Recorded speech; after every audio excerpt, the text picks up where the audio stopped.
I, Rahul Gandhi, having been elected प्रधानमंत्री के रूप में that I will bear true faith and allegiance to the Constitution of India. देश के सबसे बड़े अपोजिशन पार्टी के प्रेसिडेंट को लोग पप्पू कहने लगे।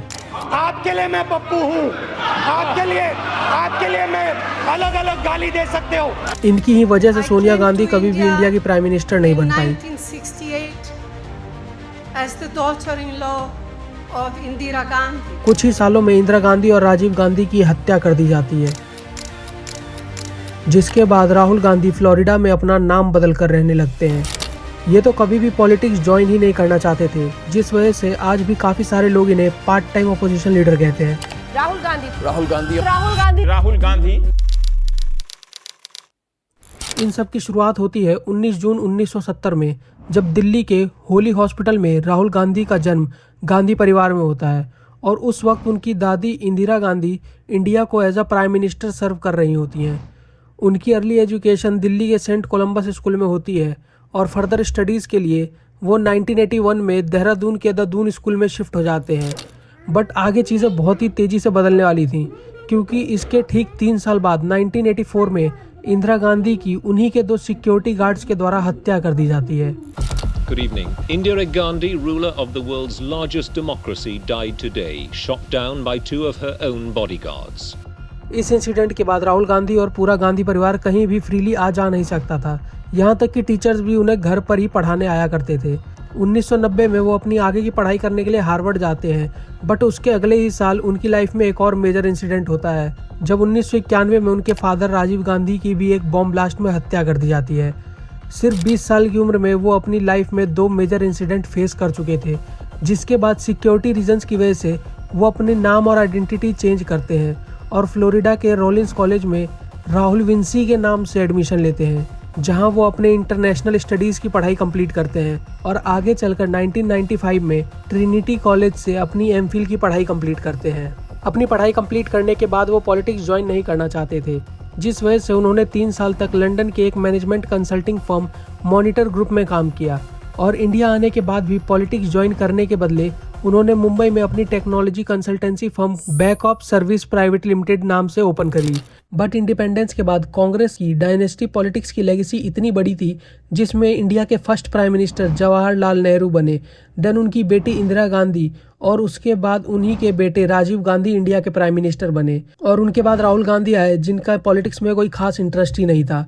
बट कांग्रेस पार्टी में उस वक्त गांधी परिवार की इतनी बड़ी लेगेसी थी कि उनके बिना कांग्रेस ही कोलैप्स कर जाती, जिस वजह से राहुल गांधी को ना चाहते हुए भी पॉलिटिक्स में आना पड़ा। बट 1999 में जब तक वो वापस आए तब तक थोड़ी देर हो चुकी थी, क्योंकि इंडिपेंडेंस के बाद पहली बार भारतीय जनता पार्टी मेजॉरिटी में आई, जिसे अटल बिहारी वाजपेयी जी लीड कर रहे थे। Mr. Atal Bihari Vajpayee, leader of the Bharatiya Janata Party, the largest party in the 11th Lok Sabha, will be sworn in as the 10th Prime Minister of India.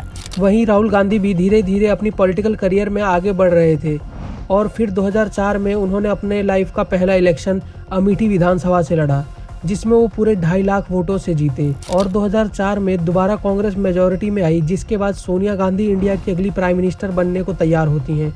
But Rahul Gandhi already family में 2 sitting prime ministers का assassination face कर चुके थे, जिसके बाद वो फिर से रिस्क नहीं लेना चाहते थे। इसी वजह से सोनिया गांधी कभी इंडिया की प्राइम मिनिस्टर नहीं बन पाई और उनकी जगह 22 मई 2004 को डॉक्टर मनमोहन सिंह को इंडिया का अगला प्राइम मिनिस्टर बना दिया जाता है। I, Manmohan Singh, do swear in the name of God that I will bear true faith and allegiance to the Constitution of India. 2004 से 2009 के बीच में राहुल गांधी की भी पॉलिटिकल प्रेजेंस काफ़ी बढ़ती है। वो एक्टिवली यूपी में रैलीज, अवेयरनेस, इंटरेक्शंस सबको एक साथ लेकर चलने की बातें करते हैं, जिससे उनका पॉलिटिकल प्रेजेंस और स्ट्रॉन्ग होता है, जिसका सीधा असर हमें 2009 के इलेक्शंस पर देखने को मिलता है, जहां अमेठी में वो पिछली बार 2.5 लाख के मार्जिन से जीते थे।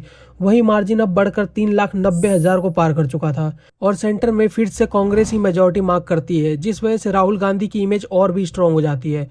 बट 2009 से 2014 तक इस पर्टिकुलर टाइम फ्रेम में कांग्रेस के बहुत बड़े स्कैम्स पब्लिक हुए, जैसे कि 2G स्पेक्ट्रम घोटाला, coal scam, Commonwealth game scandal, Saradha chit fund scam. इन सभी स्कैम्स की वजह से लोगों का कांग्रेस पार्टी से भरोसा उठ गया और तभी एंट्री होती है नरेंद्र मोदी की एक स्लोगन के साथ, अच्छे दिन आने वाले हैं। सच बात। मोदी जी को जिताएंगे, भाजपा को बहुमत दिलाएंगे, तभी अच्छे दिन आएंगे। जो इंडिकेट कर रहे थे कि कांग्रेस के टाइम देश की हालत कितनी बुरी हो रखी है। मोदी जी एक और नैरेटिव सेट करते हैं जिसमें वो हर इंटरव्यू में बार बार राहुल गांधी को शहजादा कहकर बुलाते हैं। अभी कुछ दिन पहले शाहजादे यहाँ आए थे, जिससे वो चाय वाला वर्सेस शहजादे का नैरेटिव सेट करते हैं। इस सब के बाद भी राहुल गांधी अमेठी में इलेक्शन जीत जाते हैं, बट कांग्रेस सेंट्रल में 2004 में सिर्फ 44 सीट ही जीत पाती है, जिस वजह से वो सेंट्रल में अपनी मेजॉरिटी नहीं बना पाते और नरेंद्र मोदी देश के अगले प्रधानमंत्री बनते हैं। उस वक्त राहुल गांधी को ज़्यादा फर्क नहीं पड़ता। वो सोचते हैं कि पहले भी एक बार बीजेपी जीती है और उनके बाद कांग्रेस आसानी से दोबारा पावर में आ जाती है। तो मैं सबसे पहले नरेंद्र मोदी जी को, बीजेपी को बधाई देना चाहता हूं। बट इस बार सिचुएशन थोड़ी अलग होने वाली थी, क्योंकि 2016 में जियो आता है और उसके साथ ही पूरे देश को इंटरनेट का एक्सेस मिल जाता है। और उसके बाद राहुल गांधी के मीम्स और ट्रोल्स इतने वायरल होते हैं कि धीरे धीरे पूरा देश उन्हें पप्पू कहने लगता है।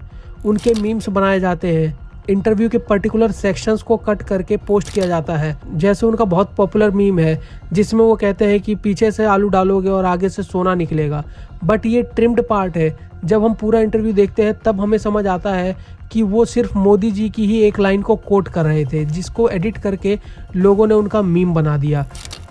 इस साइड से आलू डालो, उस साइड से सोना निकालो, इतना पैसा बनेगा, आपको पता नहीं होगा क्या करना है पैसे का।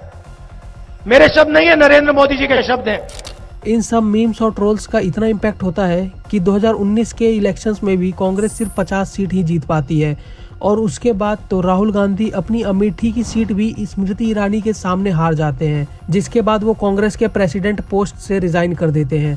उसके बाद वो 2019 से 2022 तक ज़्यादा एक्टिव नहीं रहते। बट सितंबर 2022 में राहुल गांधी भारत जोड़ो यात्रा की अनाउंसमेंट करते हैं, जिसमें वो कन्याकुमारी से कश्मीर तक 3570 किलोमीटर पैदल चलने वाले थे, जिसमें उनका मेन मोटिव इंडिया के सारे कल्चर, कम्युनिटी और लोकल से डायरेक्ट कनेक्शन बनाना था, जिससे लोगों को उन पर और कांग्रेस पर फिर से भरोसा हो। बट स्टार्टिंग में इसमें भी अपोजिशन ने उनका काफ़ी मजाक बनाया, बट जैसे जैसे रैली आगे बढ़ी धीरे धीरे काफ़ी लोग जुड़ने लगे। इसी रैली में राहुल गांधी ने कहा कि वो पुराने राहुल गांधी को मार चुके हैं।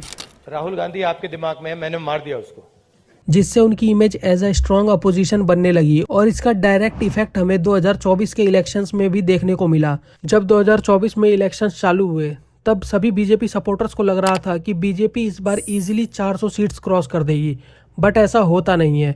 इन इलेक्शंस में कांग्रेस 99 सीट जीतती है, जो कि इनके लास्ट इलेक्शन का सीधा डबल था, जिसमें राहुल गांधी वायनाड और रायबरेली से 2 सीट्स पे इलेक्शन लड़ते हैं और दोनों ही जीत जाते हैं। और साथ में अमेठी में उन्हीं के एलाई स्मृति ईरानी को भी हरा देते हैं, जिसके बाद बीजेपी को टोटल 272 सीट्स ही मिलती हैं, जिससे वो मेजॉरिटी नहीं बना पाते और उन्हें टीडीपी और जेडीयू पार्टी के साथ गठबंधन में सरकार बनानी पड़ती है। बट सोचने वाली बात यह है कि सिर्फ एक रैली से 2024 इलेक्शंस में इतना बड़ा बदलाव आ गया और इलेक्शन के बाद भी Rahul Gandhi actively major issues को हाईलाइट कर रहे हैं, जैसे कि वोट चोरी, जो 2025 का बहुत बड़ा मुद्दा बना, जिसमें वो बीजेपी और इलेक्शन कमीशन ऑफ इंडिया के बारे में काफ़ी सारे प्रूफ शो करते हैं कि कैसे एक फॉरेन मॉडल की फ़ोटो 10 अलग अलग वोटर लिस्ट पर है और वो 10 अलग जगहों से वोट डाल रही है, कैसे वोट्स मैनिपुलेट किए जा रहे हैं, और भी काफ़ी सारे प्रूफ शो करते हैं। इन सब इंसिडेंट्स के बाद राहुल गांधी फाइनली एक स्ट्रॉन्ग अपोजिशन लीडर बनकर सामने आ रहे हैं,